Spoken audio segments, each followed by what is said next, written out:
Welcome to Downtown Sports. My name is Downtown Stephen Brown, and in today's video, guys, there's going to be two videos today, probably back to back. And in this video, we're going to be taking a look at forward free agents that the Maple Leafs should maybe take a look at today or tomorrow or throughout the offseason.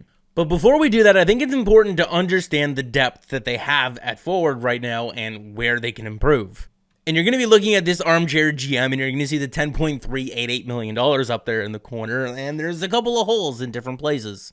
On LTIR, I have a couple of guys that we don't really know if they're going to make the team or not, or even get re-signed.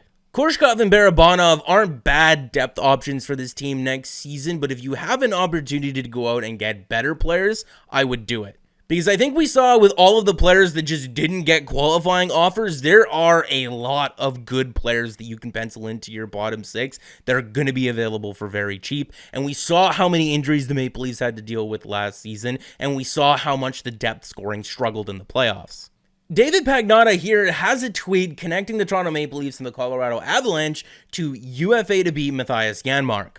And here we are on evolvinghockey.com. We're taking a look at a list of players that I put together who either didn't get a qualifying offer or would be interesting guys to look at who are already UFAs. I've mentioned Lucas Wallmark a couple of times here on the channel. We've talked about Joe Thornton maybe being a possibility, that Elliot Friedman keeps teasing it. We talked about Vinny Hinostroza in a video a couple of days ago. Matthias Janmark was just mentioned in that tweet.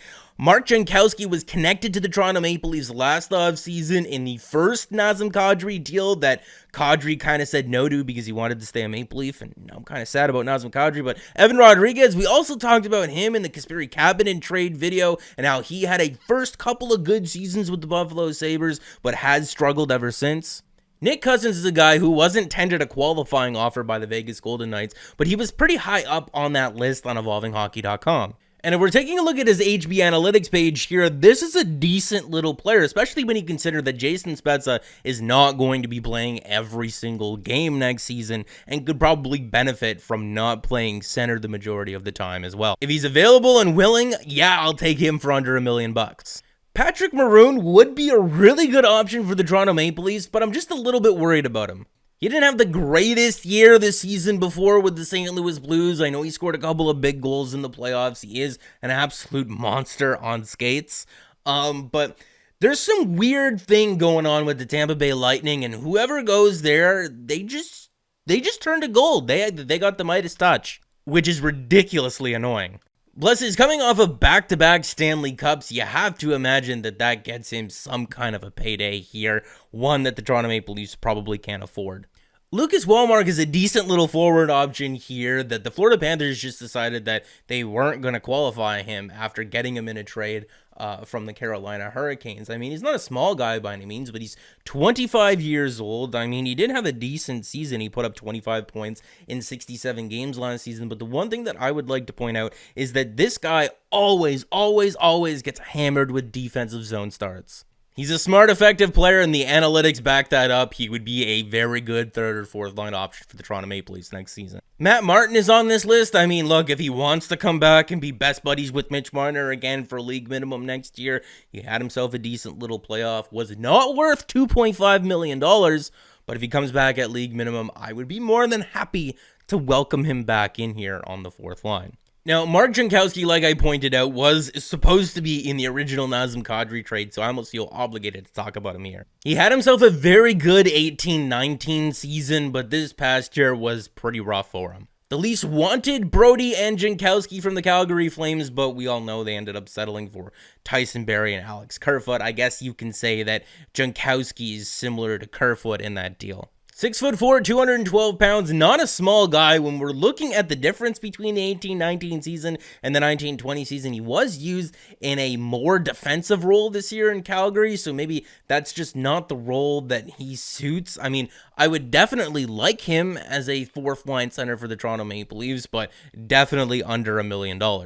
Now, he didn't get a qualifying offer from the Calgary Flames because he made $1.675 million last year, and if they extended a qualifying offer to him, he would have just taken the qualifying offer. But if the Maple Leafs can maybe get him for under $1 million, maybe $800 or $900 grand, I would be interested in Mark Jankowski on the fourth line. Michael Grabner is simply on this list because it would be hilarious. He's basically just an older Kasperi Kapanen and just another guy to just flub breakaways and play on the penalty kill and be absolutely insanely fast. At league minimum, if he's willing to come back to Toronto, I would throw him a deal. If we're looking at his HB Analytics page here, he looks like a player that still got something left in the tank, and he did play a lot of shifts in the defensive zone last year for the Arizona Coyotes.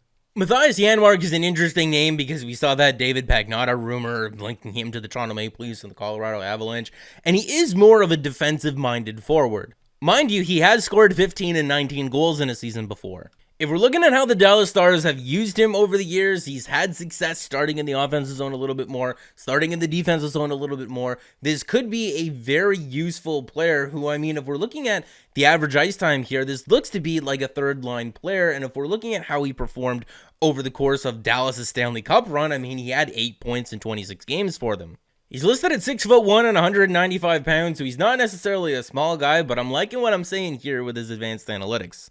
Now, he also didn't receive a qualifying offer from the Stars, but that's because he made $2.3 million last season, and in this economy, I guess the Dallas Stars either can't afford it or they just don't think that he's worth that much, but I don't necessarily think that he's a guy that you're going to get at under $1 million. Maybe it comes in at $1.25 million, $1.5 million or so, but he would be a player that I would be interested in. Dominic Simone wasn't qualified by the Pittsburgh Penguins here, and I mean, the 2018-2019 season for him was spectacular. He produced a lot of defensive value for the Penguins there, and his expected goals above replacement was very high. This past season wasn't really the greatest for him, but again, there was something in that 18-19 season that was really good. Again, did not receive a qualifying offer, but this was a guy that was making $750,000. So, I mean, the Penguins cut him here, but that 18-19 season, like I said, absolutely phenomenal. I think he's worth just throwing $700,000 at and just having as an extra forward. I mean, I would rather have him than Frederic Gauthier.